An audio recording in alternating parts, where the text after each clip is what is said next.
Welcome राज़ी मूंखे deadline ते ज्वाइन किया सीनियर रहनुमा सीनियर सियासतदान पाकिस्तान पीपल्स पार्टी से ताल्लुक एमएनए रही चुका है, एमपीए रही चुका है, माइनॉरिटी विंग सिंध जा प्रेसिडेंट डॉक्टर लालचंद उकरानी साहब मूंसां डॉक्टर साहब तव्हांखे वेलकम चऊं था पंहिंजे प्रोग्राम में। मेहरबानी इंद्रानी साहब।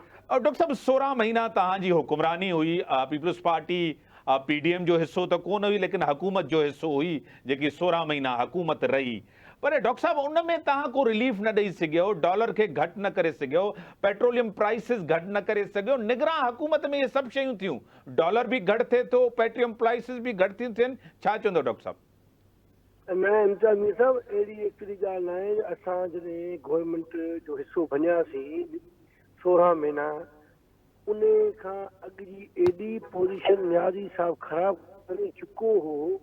असीं सिर्फ़ मुल्क खे अगरि गवर्नमेंट जो हिसो न बणिजो आहे, न्याज़ी साहब खे जेकॾहिं एवान में न कढूं हा त पोइ मुल्क असांजो तमामु घणो ख़तमु थी चुको हो, बोरा तमामु घणो थी चुको हो। हीअ त मालिक जो शुक्र आहे, मालिक जी महिरबानी जो न्याज़ी टंगो टोड़ी करे आइनी थ्रू ॿाहिरि कढियो वियो त कुझु उन खे बहितर करण जी पीटीएम गवर्नमेंट या पीपल पार्टी जो हिसो हो, उन कोशिशि कई। हा, ऐं इहो चवां थो, बिल्कुलु तव्हांजी ॻाल्हि सही आहे त हालतूं जेके बहितर सफ़ा खपनि हा उहो 16 महीननि में रिलीज़ न थी सघियो आहे। बिल्कुलु इहा ॻाल्हि तव्हांजी सही आहे। पर जेकॾहिं गवर्नमेंट जो हिसो न बणियो आहे त असांजो मुल्क असांजे हथ निकिरी चुको हुजे हा। हाणे निगरान सेक्टर जॾहिं आई आहे तॾहिं हुन में निगरान सेक्टर जो कमु आहे त बेसिकली त 6 महीना 4 महीना जेका हुनखे टाइम मिलियो आहे, पंहिंजी इलेक्शन कमीशन ते प्रेशर विझी इलेक्शन कमीशन डेट ते इलेक्शन थी, पर इलेक्शन जी अञा डेट अनाउंस थी कान्हे। हिकु इंटरनेशनल लेवल ते कुझु अहिड़ियूं शयूं आहिनि त कंट्रोल में आयूं आहिनि, चाहे तेल जो रेट हुजे चाहे ॿियूं शयूं हुजनि, त उहे बहितर थियण जी कोशिशि कनि थी। निगरान गवर्नमेंट कोशिशि कंदी त महांगाई खे ख़तमु कयूं, पर असल मक़सदु जेसि ताईं पाकिस्तान में जमहूरी गवर्नमेंट न ईंदी, जेसि ताईं इलेक्शन न थींदी, तेसि ताईं अवाम खे सही रिलीफ नथो मिली सघे। मुल्क जूं हालतूं आसवर ज़रदारी साहब अॻे चयो त मुल्क कहिड़े बोरान में वेंदो त पाकिस्तान पीपल पार्टी या सियासी जमात उठी आई त उहा बोरान में अची सघे। डॉक्टर साहब तव्हांखे पाण, हा डॉक्टर साहब तव्हांखे पाण ख़बर आहे त जमहूरी हुकूमतूं हुयूं, जमहूरी हुकूमतूं अचनि, वोट सां अचनि, वोट ई हूंदो आहे ऐं उन सां ई इक़्तिदार मिलंदो आहे, पार्लियामेंट हुजणु खपे, आइन जे तहत फ़ैसिला थियणु खपनि। पर उहो जमहूरी दौर त आवाम जे लाइ ॾाढो ॾुखियो दौर हुयो, महांगाई बेरोज़गारी उन दौर में त तव्हां ॾिसो, छा चवंदो? कोशिशि कई त पीटीएम गवर्नमेंट सां गॾु पाकिस्तान जेको बड़े हिसो हो त उन्हनि कोशिशि पंहिंजी तरफ़ां कई आहे, पर मुआशी हालत एतिरी ख़राबु थी चुकी हुई त उनखे कंट्रोल करण लाइ टेक सम टाइम। पर आउं तव्हांखे अमीर साहब ॿुधायां थो, निगरान गवर्नमेंट अचनि ते 6 महीना 2 महीना 4 महीना हले, पर वरी बि अञा मुल्क जूं मुआशी हालत तॾहिं बहितर थी सघे थी। प्रेसिडेंट आसिफ ज़रदारी साहब अॻु में चयो त अहिड़ा मुल्क हुआ जंहिंजी मुआशी हालत ख़तमु थी चुकी, ख़राबु थी चुकी हुई, उहे बि बहितर थियूं आहिनि। त जेकॾहिं जमहूरी हुकूमत अची वई, इलेक्शन टाइम ते थिए, हुकूमत सुठी अची वई, पाकिस्तान पीपल्स पार्टी गवर्नमेंट मिली वई, त हू उन जी सघ रखे थी, ताक़त रखे थी मुआशी हालत बहितर करण जी। डॉक्टर साहब हज़ारे स्कूल बंदि आहिनि, हज़ारे टीचर्स जेके आहिनि गोस्ट टीचर्स आहिनि, हज़ारे अस्पतालूं उते डॉक्टर आहे त मेडिसन न आहे, मेडिसन आहे त डॉक्टर कोन्हे। NICVD खां सवाइ तव्हां 15 सालनि में सिंध में कयो छा आहे? छा बयानियो हूंदो जॾहिं अवाम वटि वेंदव वोट वठण जे लाइ? 15 सालनि में तव्हांजी अहिड़ी कारकर्दगी त न रखी आहे जो अवाम वरी हिकु दफ़ो वोट तव्हांखे ॾे?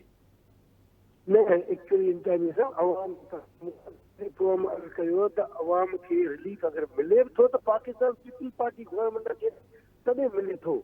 अवाम जी चाहत पीपल पार्टी सां इन करे पीपल पार्टी पंहिंजे वसायल सिंध जे माण्हुनि खे ख़िदमत कई आहे, पोइ उहा नौकिरी जे हवाले सां हुजे, चाहे रोड स्ट्रक्चर जे हवाले डेवलपमेंट जे हवाले सां हुजे, चाहे रोड जे हवाले सां हुजे, चाहे एजुकेशन जे हवाले सां हुजे, चाहे हेल्थ जे हवाले सां हुजे।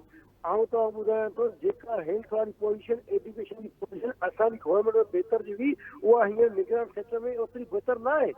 हा, निगरान सेक्टर में डॉलर जो थोरो इंटरनेशनल लेवल ते सिस्टम ते कंट्रोल थियो आहे, अञा बि कोशिशि कनि था बहितर करण जी, इहा ॻाल्हि हुनजी थोरी एक्सेप्ट कयूं था। त उन्हनि जा ॿिया मल्टीपल सेक्टर आहिनि।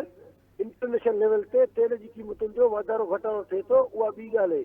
बाक़ी हेल्थ ऐं एजुकेशन ऐं डेवलपमेंट सेक्टर जो जेको पाकिस्तान पीपल्स पार्टी जो जाल ऐं कमु सुठो थियनि हो बहितरी हुई उहा हींअर निगाह सेक्टर में कान्हे। असांजो बयानु जॾहिं असीं खणी ईंदासीं सिंध जे माण्हुनि खे सिंध जे लाइ जेका असांजी गवर्नमेंट रही आहे त उन ते असांखे वोट मिलियो आहे। तव्हां ॾिठो हूंदो त मूं अॻु में अर्ज़ु कयो जेकॾहिं 8 खां 13 ताईं 13 खां 18 ताईं 18 खां 23 ताईं असांजूं सीटूं वधीक थियूं छो? पाकिस्तान पीपल्स पार्टी खे वोट घणो मिलियो छो? MP घणा चूंडिया आहिनि छो? MLA घणा चूंडिया आहिनि छो? त लाज़मी ख़िदमत थियण जी असांजी आवाम सां हिकु ॿिए अचणु वञणु ॾुखियाई में सिर्फ़ु कमुकार न हूंदो, ॿियूं शयूं काफ़ी आहिनि। जेकॾहिं हींअर फील्ड आयो त उन फील्ड में बाक़ाइदे असांजा पाकिस्तान पीपल्स पार्टी जा वज़ीर हुजनि या MLA हुजनि MP हुजनि उन्हनि जे माण्हुनि जे इलाइक़े में जिते रही पाणीअ जूं बाक़ाइदे मोटरूं हणी पाणी कढायो। उहो सिस्टम ख़ुदा न ख़ास्ता को अहिड़ी सूरत हाल थी पए मुंहिंजे ख़्याल में पाकिस्तान पीपल्स पार्टी जा सवाइ ॿियूं जेके बि टांगा पाटियूं ॿीठियूं ईंदियूं उनजे इहा वसदी ॻाल्हि न आहे। कोविड जो टाइम आयो कहिड़ो ॾुखियो मसइलो हो। कोविड खे कंट्रोल करण लाइ असांजे तव्हां ॾिठो हूंदो त 20 में कोविड आयो त उन खां सूरत हाल में बहितर करण में प्रपारण असांजी सिंध गवर्नमेंट जी हुई। हेल्थ में बि सिंध गवर्नमेंट जो काफ़ी पहिरें खां बहितर थियो आहे। जेकर 13 खां 18 ॾिसूं 18 खां 23 ताईं ॾिसूं त वरी काफ़ी बहितरी आई आहे। एजुकेशन में सरदार छा असांजो मिनिस्टर हो उन काफ़ी बहितर करण जी कोशिशि कई आहे। पर मूं अर्ज़ु कयो त सभु शयूं यकदमि सही नथियूं थी सघनि। उन लाइ टेक्स सम टाइम काफ़ी एजुकेशन में बहितरी आई आहे ऐं मेरिट ते असांजी जाब थी आहे। जेके बि हेतिरा असांजा एतिरियूं नौकरियूं पंहिंजे स्कूलनि में मिलियूं जेके टीचर जूं भर्तियूं थियूं उहे कीअं थियूं? को बि सिफारिश कोन हुई। उहो पंहिंजे MTS टेस्ट जे थ्रू काफ़ी बहितर आया मुंहिंजूं मार्कूं ॿियूं थियूं ABA टेस्ट थी हुई MTS टेस्ट थी हुई त इहा बहितरी न आहे।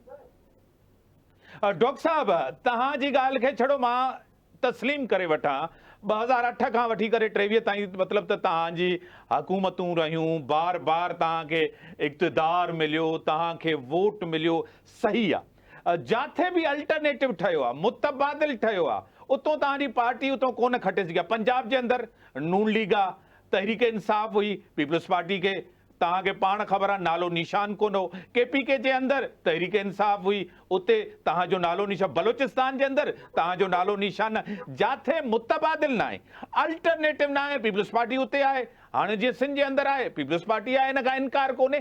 अगरि हिते बि मुतबादिल अचे बहितर मुतबादिल अचे बनिस्बत GDA जे बनिस्बत MQM जे बनिस्बत फंक्शनल लीग जे जेकॾहिं हिते बहितर थो अचे त सिंध में बि तव्हांजी इहा ई हालत थींदी जीअं ॿियनि सूबनि में थी आहे।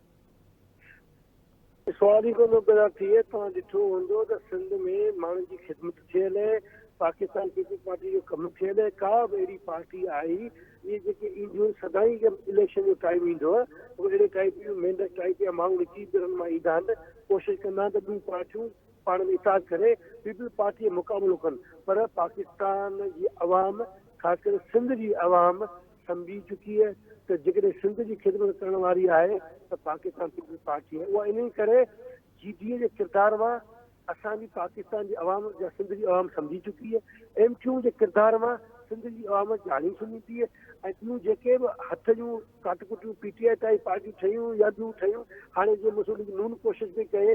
तव्हां ॾिठो न मुस्लिम लीग नून जॾहिं 5 साल गवर्नमेंट हुई तॾहिं सिंध वारे माण्हुनि जी कहिड़ी हुन परगोर लथी आहे। तव्हां ॾिठो त न्यारी साहब जी 3.5 साल गवर्नमेंट हुई त कहिड़ी हुन सिंध जे माण्हुनि जी परगोर कई आहे।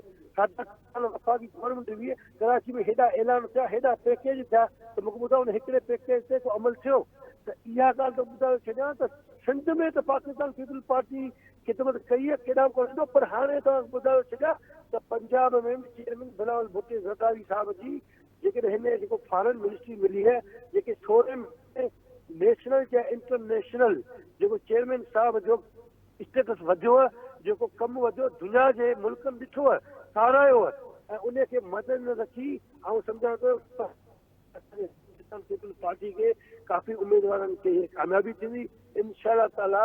यकीन सां चवां थो त बलोचिस्तान में बि पाकिस्तान पीपल्स पार्टी जी सोबत थींदी ऐं गवर्नमेंट जेका वफ़ाक़ी थिए त हीअं prime minister Pakistan people's party थींदो। उहो इन करे थींदो त मां ख़बर पई वई त हिन मुल्क में हिन बहरान मां कढण वारो केरु आहे। नौजवान चेयरमैन बिलावल भुट्टो ज़रदारी साहब आहे। हाणे ॿियनि ते माण्हुनि जो यकीन कोन्हे।